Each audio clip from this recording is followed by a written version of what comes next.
देखो, जब समय के साथ जो है ना, समय सबसे बड़ा बलवान होता है।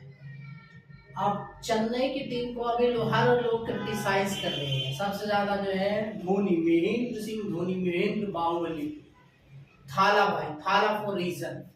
क्यों? क्योंकि नहीं जिता पा रहे हैं। पहले उसको बूढ़ों की टीम कहते थे तो जीत गई। अब जो उसके साथ में था, जो उसके साथ में खेलते थे, जो तारीफ करते थे, आज वही कहते हैं बेकार हो गया है, क्या कर रहा है, लेगेसी खो रहे हैं। अब उसका अपना डिसीजन है, उसके जो फ्रेंचाइजी का डिसीजन है, कब उसे नहीं खिलाना, कब खिलाना है। लेकिन लोगों को लग रहा है क्यों क्यों वो नहीं कर पाए, दूसरा जो है कर रहा है।